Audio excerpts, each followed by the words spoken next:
Jail. Jail शब्द अगर किसी व्यक्ति के चरित्र से जुड़ जाए तो उसकी गरिमा पर सवाल उठना लाजमी है। लेकिन क्या किसी व्यक्ति के जेल जाने के बाद उसे घृणा या संदेह की निगाह से देखा जाना सही है? दोस्तों, जेल जाने के बहुत से कारण हो सकते हैं और कभी कभी उद्देश्य भी।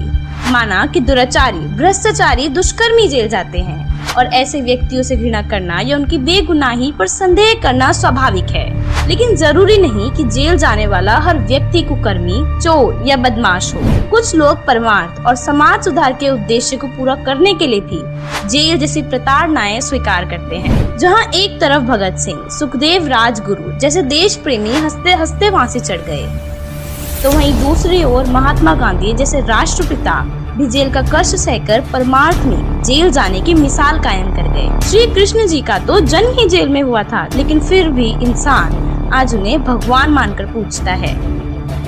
ईसा मसीह जी ने सत्य कहा तो जनता ने उन्हें शूली पर टांग दिया और अब वर्तमान में उन्हें गॉड कहकर संबोधित किया जाता है। इसी प्रकार गुरु नानक देव जी को भी उस समय बाबर की जेल में रखा गया। दोस्तों, 15वीं शताब्दी में पोलैंड देश के निकोलस ने शोध में पता लगाया कि धरती घूमती है, लेकिन इसी जनता ने निकोलस को झूठा बताकर उसे फांसी पर चढ़वा दिया।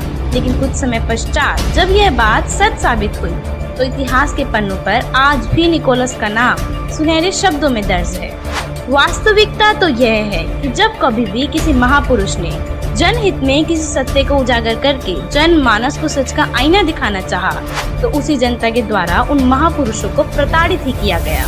ठीक इसी तरह वर्तमान समय में संत रामपाल जी महाराज भी एक महापुरुष की भूमिका निभा रहे हैं और सभी को एक नई चेतना प्रदान करके अध्यात्म ज्ञान के गुण रहस्य को उजागर कर समाज को बहुमूल्य सत्य ज्ञान प्रदान कर रहे हैं। लेकिन भोली जनता के द्वारा इतिहास में की गई भूल को फिर से दोहराया जा रहा है और उनके इस परोपकार के कार्य में सहयोग के बजाय आलोचना शुरू कर दी। संत रामपाल जी महाराज का गुनाह सिर्फ इतना है कि उन्होंने जनहित में अपना समूल अस्तित्व न्यौछावर कर जनता की भलाई की सोची।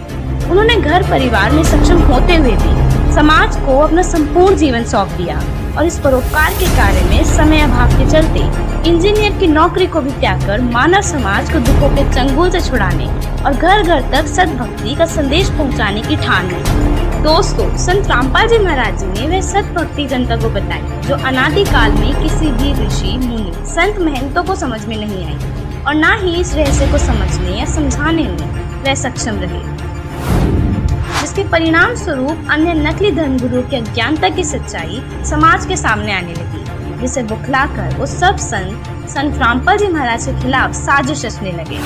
संत रामपाल जी महाराज ने सभी धर्मों के पवित्र सदग्रंथों जैसे वेद, शास्त्र, कुरान शरीफ, श्री गुरु ग्रंथ साहिब और बाइबल आदि का गहनता से अध्ययन किया और यह पता लगाया कि आखिरकार असली सद्भक्ति विधि और मंत्र क्या है, जिससे मनुष्य सुखी भी होंगे और पूर्ण मोक्ष पाकर जन्म मरण के भयंकर रोग से पूर्णतः छुटकारा पा सकेंगे। यह रहस्य संत रामपाल जी महाराज के अतिरिक्त कोई नहीं जानता, जिस कारण वर्तमान के नकली संत, महंत, कथाकार, अज्ञानी धर्मगुरु, शंकराचार्य और अध्यात्म के नकली ठेकेदारों को अपना पतन प्रत्यक्ष दिखने लगा।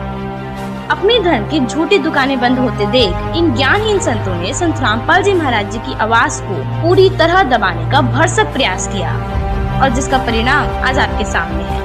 सतगुरु पृथ्वी पर संघर्ष करके समाज को सत ज्ञान से अवगत करवाने के लिए आते हैं और समाज उनको गालियां देते हैं, उनको जेल में डालते हैं।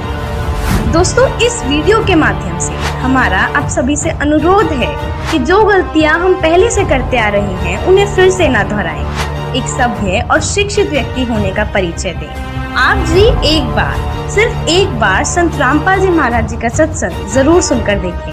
हम दावा करते हैं आप अवश्य अपने दांतों तले उंगली दबाने को मजबूर हो जाएंगे। धन्यवाद।